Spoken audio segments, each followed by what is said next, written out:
Our first, I suppose everyone tonight's been political, but our first professional politician is Andy Slaughter, Labour MP for Hammersmith. He's the Shadow Justice Minister, but more importantly, he's been one of the key MPs who's consistently stood up on Palestine, come to demonstrations, been on our side. Andy.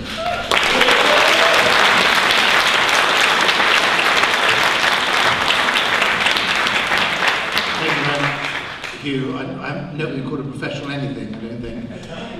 Certainly not a professional actor, and you'll certainly notice the transformation from poetry into prose, as I make a few remarks. I'm sorry to just arrive. We were voting on something very important. I'm not quite sure what, but we were definitely voting on something.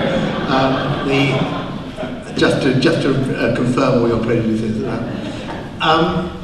It is a great pleasure to be here, and I'm going to say first of all, mention two events in Parliament this week. One very unusual and one quite usual. The unusual one was the visit of President Abbas, a visit to the UK in which he met many of the senior politicians, but he also came and met MPs and peers generally. The question I asked him, as a pleasure and privilege to meet him, was about the negotiations with Hamas and where they were, because there have been so many false starts in that. He was very clear that agreement had been reached, which I hope he's right about, that Hamas was committed to peace. I think in reality, we know that there has been a de facto ceasefire by Hamas for the last 3 years in practice, but that is now a matter of record. It is now a matter of record that they wish to agree a truce with the Palestinian Authority, with Fatah in the West Bank and in Gaza. It's now a matter of record that they recognise a Palestinian state on 67 borders, which is effectively, as he put it, which is effectively to recognise the state of Israel. Now, if that is not enough for the Americans or the Israelis, then I think we are playing games, because if you recognise those concessions are major and considerable concessions, and they're the right concessions to make, I think, and they are. And finally, to a programme that will lead to presidential and PNC elections by May of this year. Now that is a very ambitious timetable, with an interim technocratic government in the meantime. I hope that that is what happens, because I believe for several years now that the main step forward that needs to be taken, can be taken, is Palestinian unity.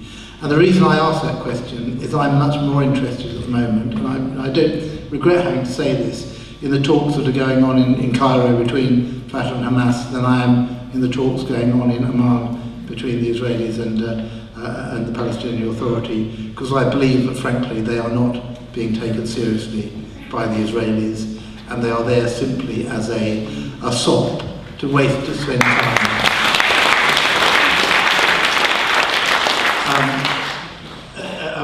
Abbas is a very charming man, a very gentle man, and he said that he was asked about his relations with the Americans, and he said the Americans were too busy to talk to him till after the elections. And he hoped that the British government and the European Union were not equally busy with that time. And I think that shows an insulting way to deal with. I read in the paper today that Netanyahu has said about the current talks that the ball is in the Palestinians' court. It's up to the Palestinians to make some more concessions, and I always say, what else is there to concede? What else is there to concede? And I think that, and the document, if people don't believe me, I've got it here, the document that is supposed to affect those talks is a document from the Israeli Foreign Ministry, which is a personal character assassination on President Abbas, which says, among other things, that he has made statements of a racist character, and that he has acted in bad faith on the issue of settlements. And I have to say, in a way, you almost admire the chutzpah that is behind those statements. I don't mean that literally, but it is extraordinary. But I think it shows what contempt the Israelis have shown for the peace process, and I'm afraid since the election of the Netanyahu government, I've seen no prospect of peace. I think you can negotiate with anybody if they're willing to negotiate, whatever their political background, whether they're right or left or what have you. But there is no willingness. And there is within that government people like Lieberman who do have exactly that racist attitude that they're accusing Abbas of. And there is no real prospect. And I say it with regret. I don't say it with any sense of finality or wishing to close avenues off. There is no prospect of peace with that government. That government is a cover, as perhaps previous governments have been as well, simply for the dismantling of the Palestinian state, simply for the expansion of settlements and working towards, as Abbas said, towards the end of any possibility of there being a two-state solution, and that being done in a practical way. The second event in Parliament, which is a routine event, is Foreign Office questions. And I think it's interesting that even with everything else that is going on in the Middle East and around the world, that you can bet that at Foreign Office questions, Israel-Palestine will be the issue that seizes most attention.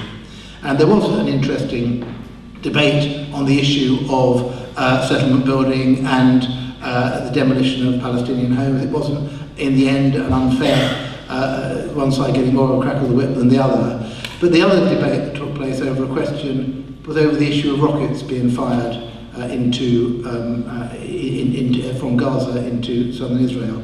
And sadly, 4 or 5 MPs, and this is true of MPs again on both sides, who wish to put forward the Israeli perspective on this, made that a main issue.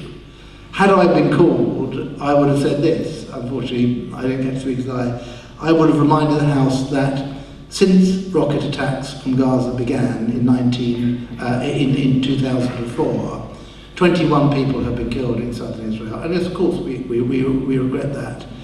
4,594 Palestinians have been killed in Gaza, but I see that figure is already out of date because 2 more were killed yesterday. And I don't think you need to say very much more than to give those figures.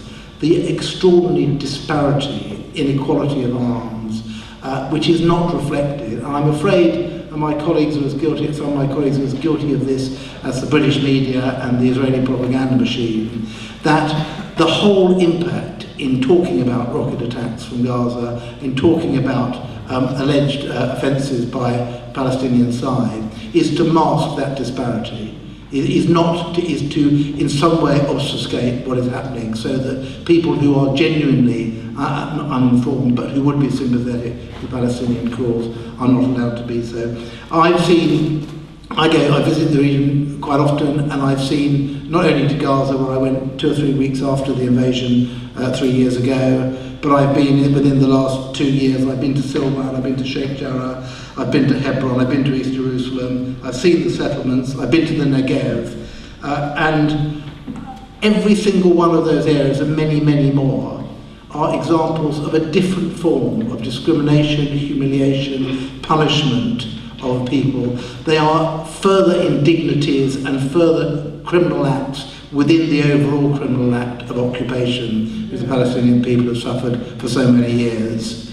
And if that were known better, and I think slowly but surely it is becoming known better in this country and in other countries across the Western world, then I think it is a no-brainer as to whose side you're on in this dispute, because this is not in any way one side against another. This is the oppression, the systematic and organised oppression of the people that is not only continuing but accelerating in exactly those terms.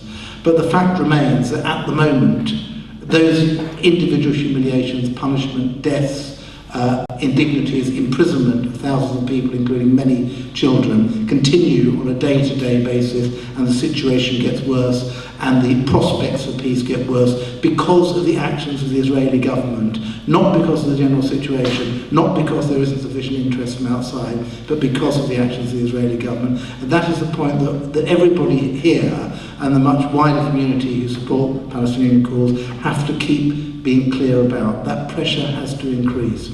I do believe, I'll end on this point, I do believe that the aggression that even those of us who support Palestinian cause in Parliament experience now, that the PSC certainly experiences as the Israeli propaganda machine attempts to vilify and pillory the PSC, which would not have happened in previous years, that is a sign not of strength but of weakness. That is a sign that the world recognises in the light of Gaza, in the light of Lebanon, in the light of the flotilla, in the light of such extraordinary acts of hubris, of murder, of banditry by a state which wishes to be accepted as a democracy across the world. I do believe that, that there is a recognition that must stop, and I do believe that the aggression that we see in response to that is a defensive aggression. So I actually think that we will see progress. It's easy for us to say that here. We're not suffering the indignities every day. I do believe that we will see progress in the next year or two. I do believe we will see recognition. I do believe that we will see the EU taking a more powerful role. I hope that Britain is part of that process. There is hope, but it's hope bought at the lives and the expense of Palestinian people, and we must remember that every day, and we must continue to work every day to ensure that justice is achieved. Thank you very much.